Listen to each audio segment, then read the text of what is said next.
She currently works as a senior lecturer at the University of Gdansk in Poland. Besides being a senior lecturer at the British Centre and editor of the web magazine Humanizing Language Teaching, she is also the co-author of a number of books, such as Options for English, Reading on Your Own, and Learner-Based Teaching. Dear guests, may I introduce you, Hanna Kryszewska.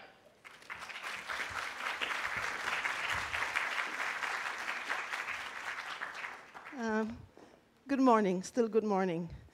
A few minutes will be good afternoon. I'm very happy to be here in Izmir and be able to talk to you and talk about things that are very close to my heart.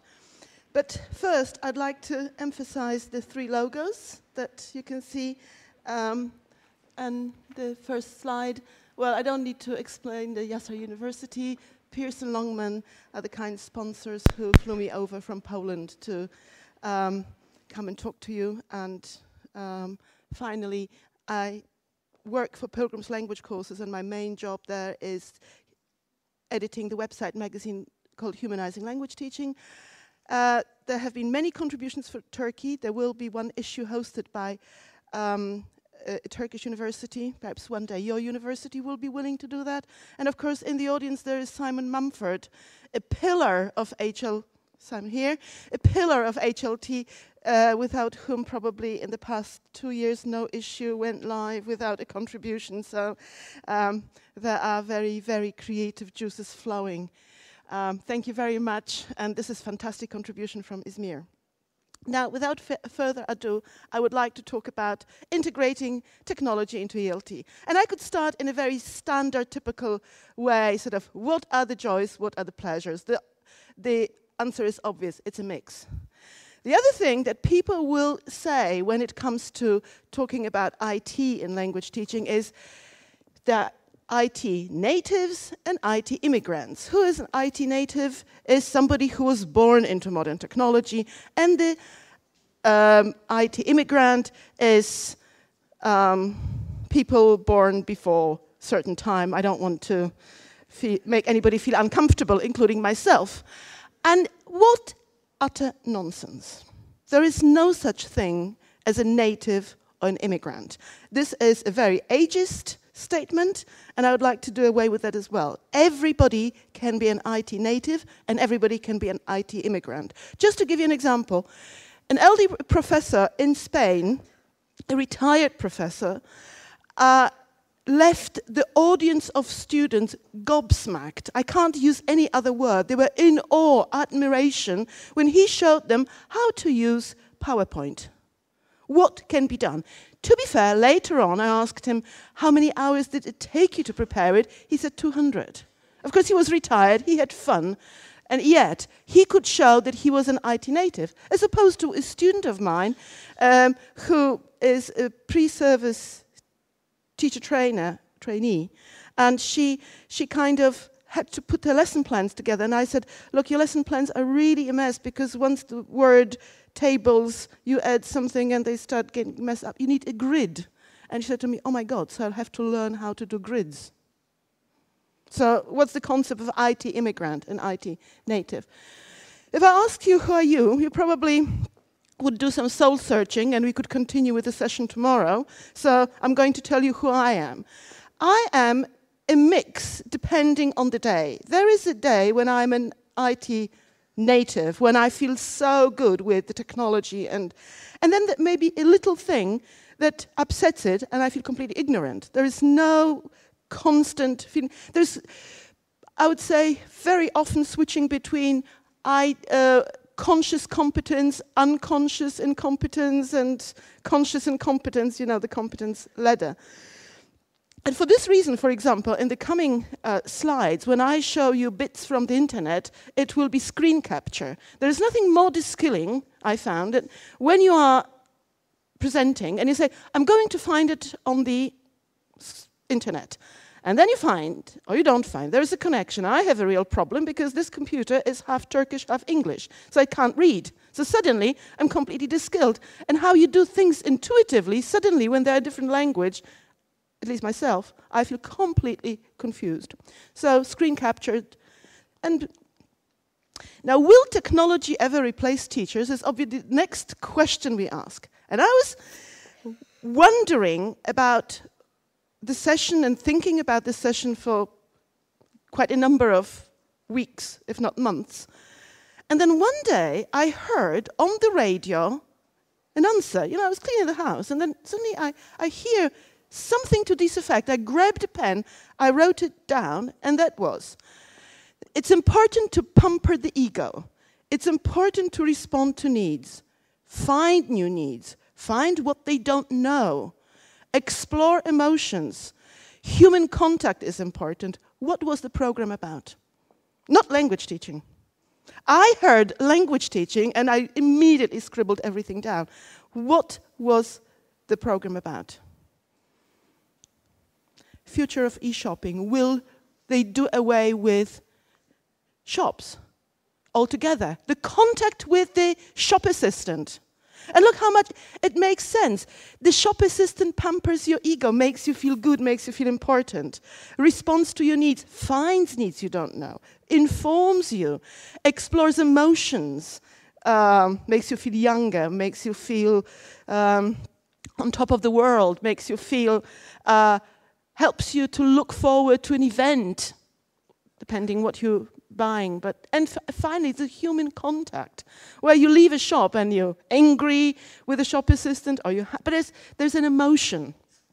So here is the answer, and I think business people do their research very well. So perhaps we can rely on that as well. And I couldn't agree more with what was said. So it's true that the internet tries to fill this niche. And if you shop on Polish Allegro is equivalent of eBay, after some time you get an email saying, Hanna, we have offers for you. And it's on the basis of research, what you bought so far. And when I look at these, I think, what do you think, stupid machine? Do you think that's me? Do you think that I would be interested in that? If I bought this particular thing, doesn't mean I want the other one. So there needs to be this human contact, because the shop assistant would know that if I buy these things, I wouldn't buy another one, or they would just know me. It's not my style, or it's not my... If I buy leather gloves, doesn't mean I'll buy a leather jacket, if you see what I mean. The shop assistant would know very well by looking at what I wear. Okay. Alternatively, we could look at this cartoon. You have to attend classes, you can't just follow me on Twitter, says the teacher, and therefore this human contact is very important. So the answer is no. Of course, IT is a fantastic business opportunity. And if there is a business opportunity, the customer will be milked. And you find lots of courses on the internet. For example, they are like a course book. For example, the English Lab. I don't know about the English Lab, because Try Now is only $1 a day, and there will be more surprises probably with regard to payment. You might want to try it out. But the most important thing for me is, fine, a course is nice and interactive, but what will be the methodology? You make lots of promises, but I really want to know, is it just putting a new face or doing a facelift to something that is very, very old, or are you really modern? Is it really modern technology? So, God knows, you may want to research Language Lab and see what happens. So there's courses like a course book. Obviously, you have to pay, so the customer is being milked, right? There is a new initiative called Languages Out There.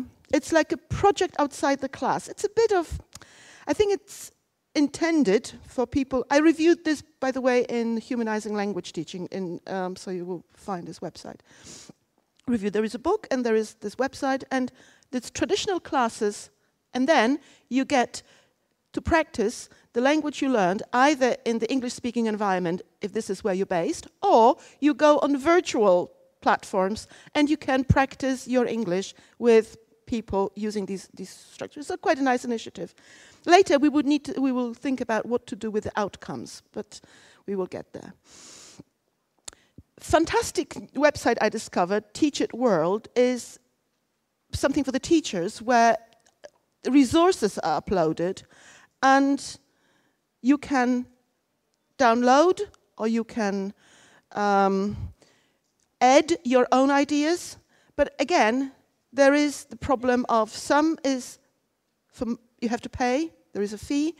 And please note, I'm not going to use any names of publishers and initiatives.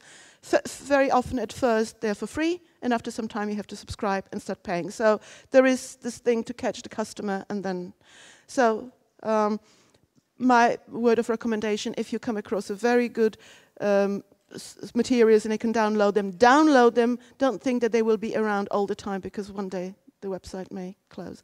This is what happened to me.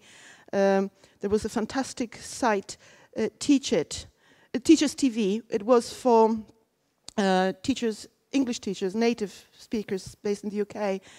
It was a website dealing with educational problems. Fantastic videos. Suddenly it disappeared. They say they're redoing it. I wish I had downloaded the films.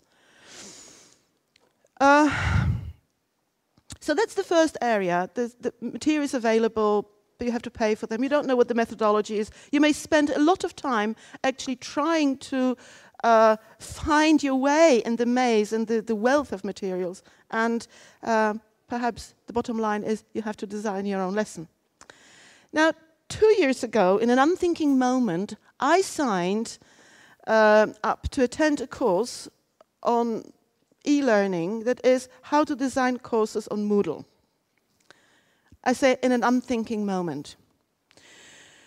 And it's at the private university where I work. It was, of course, done all via the internet. But my foot, it was the most traditional way of teaching, and it was a course designed by this particular institution. I'm not saying that every course training you how to use Moodle to get your certificate looks like this, but this was basically a course that looked like this. Read and then do the test, and then read more and then do the test, and read more and do a test, and read more and perhaps do a crossword puzzle. Now, how traditional is that? It's like a lecture or reading and then being tested on reading.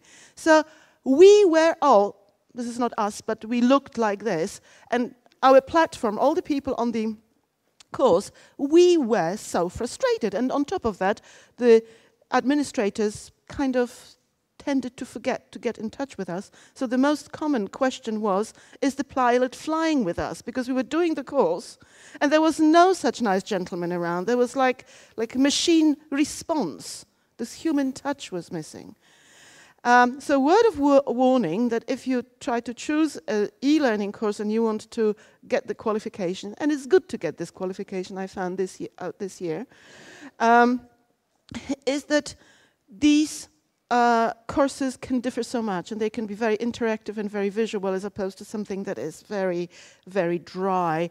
And although later I met the people who designed the course, they were at least 15 years younger than myself, if not 20, the methodology was from the 19th century. It was, and I know about their methodology because later they designed an e-learning course for language leader, basically reinventing the wheel, because there is a ready component. But so they designed this course, and there were endless crossword puzzles. There were endless, reorganized words. Make the sentences negative, but of course the machine is very strict. So if you put the comma in the wrong place, it's the wrong answer. So the students are frustrated. Or the font, or some answer doesn't save, and the students have got only 2 tries. Frustration. And the teacher is frustrated too. My job, running this course, is mainly clicking, opening dates, checking the hour is correct, doing so much admin. And I think, was I educated to do this, to do the clicking? The students are upset. I waste so much time clicking. And why? Because the school decided that there needs to be an e-learning component.